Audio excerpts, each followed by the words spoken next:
Hello, everyone, and welcome to the 63rd ever Highlight Haven interview. My name's Matthew Heiserman, and today we are joined by Towson University men's basketball head coach Pat Skerry. Pat, it's great to have you on. Matthew, I appreciate you having me, my friend.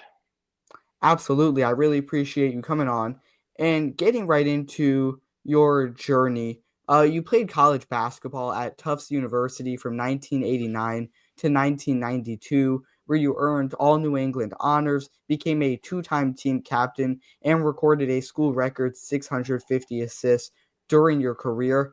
At what point did you know that you wanted to transition into the field of coaching following your playing career? Yeah, it's a great question. I think I always knew that. Even kind of growing up, I was kind of the guy that organized wiffle ball games or pickup games or street Mhm. hockey leagues. Just kind of naturally gravitated towards that, baseball cards and organizing them and all that good stuff. So um, in college, I was fortunate to go to a great university, Tufts University. For me, like my version of internships was Mhm. working basketball camps in the summer.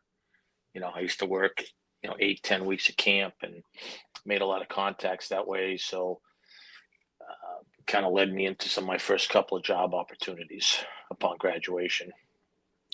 Yeah, absolutely. And as a former college basketball player, would you say that your playing days impacted your perspective as a coach in any way?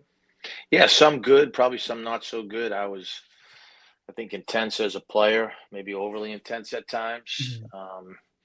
And I think I've learned over the years coaching, trying to get a little bit better at dealing with certain guys and Mhm. situations. But I think probably how I saw the game, especially as a point guard, is something that I think has helped and has certainly followed me into coaching as well.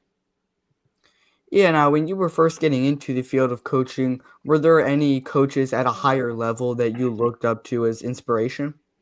Yeah, I would say especially Pat Riley back in the day, Yeah. and Mhm. when Rick Pitino went with Yeah. Kentucky and then with the Celtics, and then for me being a Massachusetts guy with Coach Calipari Mhm. and Yeah. the job he did at UMass was kind of second to none. Mhm. Yeah, now before your time at Towson, you worked with a lot of great coaches such as Keno Davis at Providence, Jim Barron at Rhode Island, and Jamie Dixon at Pittsburgh. What were you able to learn from those coaches and carry on now as a head coach yourself? Yeah, I was fortunate to work for not only just all three of those guys, but Mhm. Tom Herrian and Rick Yeah. Boyages and the late Rudy Keeling. And I like to tell people I've taken things from Mhm. all those guys. Yep. You know, you can always steal from talented people that you're fortunate to work for. I've also worked with some unbelievable assistant coaches Yep. over the years, and still do. So you're always trying to take from some of them and put your own twist on it. I think one of the things that's benefited me, Matt, is working for different guys and so many different coaches is learning from a lot of people. Mhm. So you're just sort of able to take one thing from one coach, another thing from another coach, pick out which stuff you like the most, and make that your coaching style? Yeah, I think Mhm. so. And I think you got to be authentic Mhm. in this and be who you are. But I mean, like um, from all those like 6 stops as an assistant, all Mhm. those guys had strengths Mhm. that I would try to pull some things from. Yeah, now after winning just one game during your first year at Towson, you led them to an 18-13 record in the 2012 season. Not only was that Towson's first winning seasons since 1995, but it was also the largest single season turnaround in NCAA Division One history. You were later selected as the CAA Coach of the Year in 2012. What was your mindset like after that first season? How are you able to bounce back without letting that rough start affect you? Yeah, I think you learn one, sports is humbling. Two, talent is a baseline in anything we do. We're certainly able to upgrade the talent. But I also learned that just to kind of worry about you know the the process every day of Mhm. trying to get better. Um, and you know, we treat each game like the Super Bowl, but Mhm. when you win in one game, we just went into practice every day. Had a great staff and just tried to get guys better. And then who were the guys that were keepers? And obviously we had to upgrade our talent. I can tell you, winning one game takes a lot out of you. Mhm.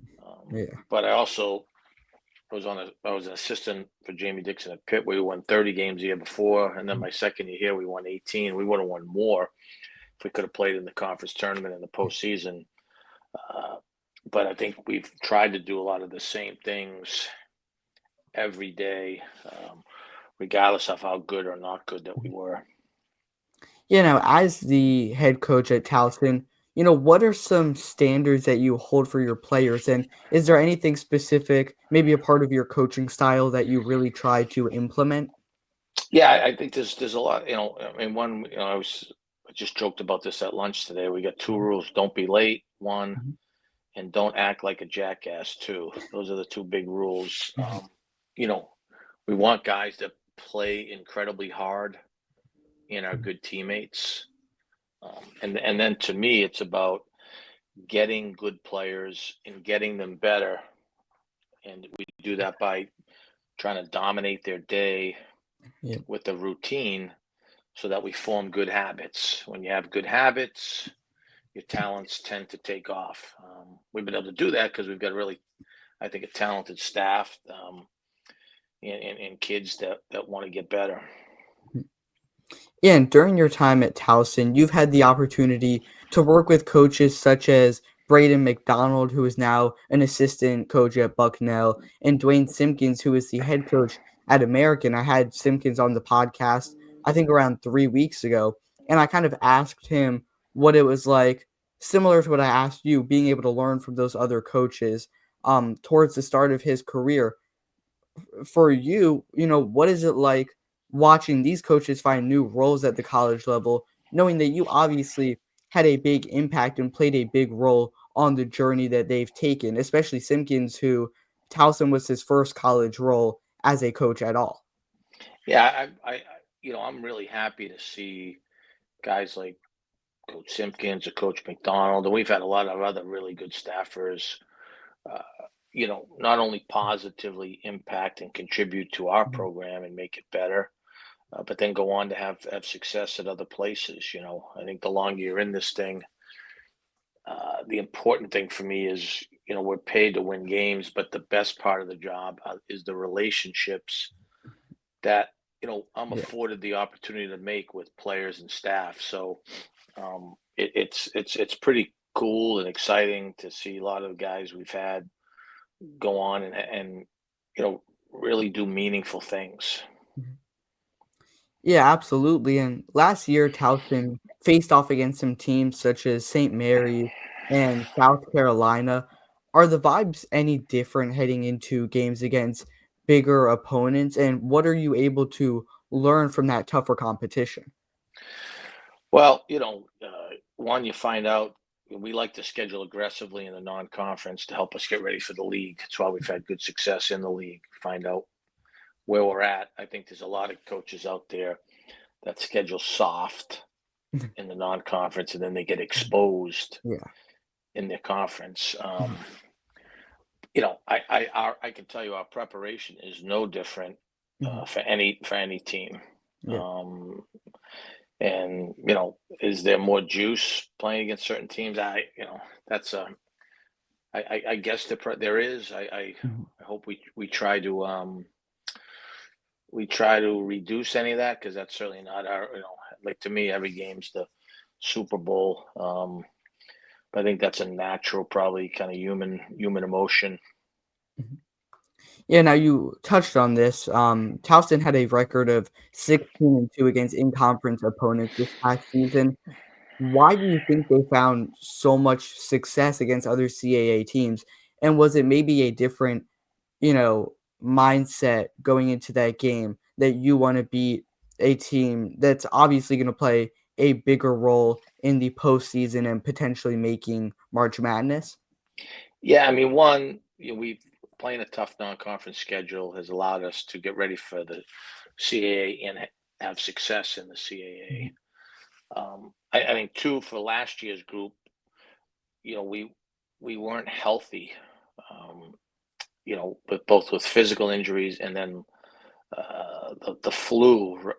We had a really tough Yeah. stretch, or about a 2.5 week stretch where the flu ran through Mhm. our group, and so we had one practice in 18 days. Now, some of that was because of a couple games and some Mhm. travel, but because of that, there was just slippage.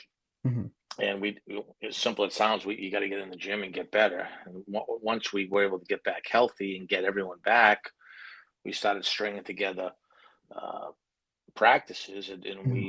we got better. Now, to our guys' credit, we had really good talent and a connected group, and we were fortunate to win a lot of close games in CAA play, Mhm. especially because of the play of Dylan Williamson, just some Yep. incredible shot making. Mhm. Tyler Tejada and Mhm. his talent, his consistency, and those two guys in particular. Mhm. Yeah, I love to hear that. And in 2021, you were a court coach for the USA Men's U19 World Cup team, along with Mike Boynton Jr. and Grant McCasland.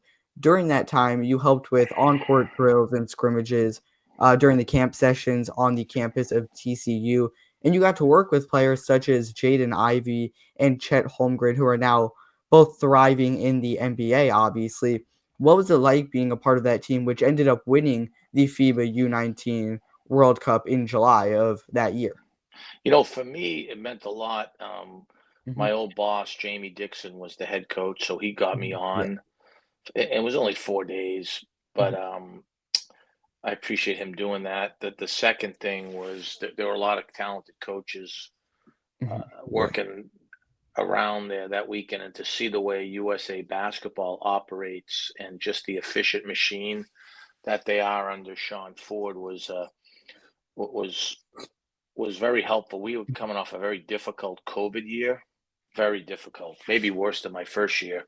And we went from 4 wins to 25 wins, and we won our league title. But coming out of COVID, to be able to work those 4 days really kind of got my engine and yeah. spirit kind of going and back in the right direction again. There's a lot of tough days during COVID for sure. Yeah, now in 2023, you won the Skip Prosser Man of the Year award, which goes to a coach who displays moral integrity both on and off the court. Can you just describe what was going through your mind when you won that award, and what does that award really mean to you? Well, I mean, appreciate the College Insider people, Angela Lento, Mhm, Joe Dwyer, Jamie yep, Keshmarek, kind of giving me that award. I think they ran out of candidates that year. That's really what happened. There was no one mhm, else to give it to, so that's why they gave it to me. Skip Prosser was an incredible coach and human being. So, I think I've got a long way to go to measure up to him, but mhm, I'm thankful for the award, and the people at College Insider do an awesome job for the game of basketball. mhm. Yeah, and obviously you've been the Towson men's basketball head coach for 14 years at this point. Would you say there's been a specific moment at Towson that you would consider to be your favorite or most memorable? I mean, we've had a lot of them. Obviously coming out of COVID to win 75% of our conference games. It's the best in our league, and it's 13th best in the country. And to win two regular season titles has meant a lot. But just over and above that, really just the relationships with the players and the staff. Mhm, Really good players from the right type of families, good staff. That's the stuff I don't take for granted. I mean, we're in there driving each other and pushing and on a quest to get better, but that's the piece that kind of gets me excited every day. You got to yeah, win, and the mhm, games are obviously. massive in terms of importance, but it's the day to day stuff that I really appreciate the most. Yeah, now I have a fun one that I wanna ask here to Sure. mix it up a little bit. Throughout your time with the Tigers, what would you say has been the funniest recruitment story that you've ever had? Oof, it's a great question. Um, I don't know if they're all fun because it's I like to say we're not trying to recruit, we're trying to get guys. Mhm, yeah. You know, I don't have one that I'd have to think about that. I guess a lot that Mhm, was fun. There's no better. Well, one of the great feelings is when you're really bought into a student athlete and you want him. You think you can see where you can get him to, and he calls you and tells you like he's coming. That's I like getting those phone calls. yeah, 100%, and I do have one final question to ask before we wrap things up. If there was one word you could use to describe Towson men's basketball, what would it be? One word, Mhm, toughness. mhm. Why is that? I think we work and compete and play at a competitive level, and that there's a toughness you have to have in order to compete against us and beat us. And I appreciate our guys and our staff kind of bringing that every day. Yeah, with that being said, I can't thank you enough for coming on. I really do appreciate it. Is there anything else you want to say to the people watching before we wrap things up? I want to tell them to get on board and follow you, Matt. You are a rising star, and I appreciate you having me on. Yeah, I really appreciate the kind words. And of course, I can't thank you enough for coming on. Again, big thanks to Pat Skerry for being the 63rd ever Highlight Haven interview guest. And as always, we will see you next time.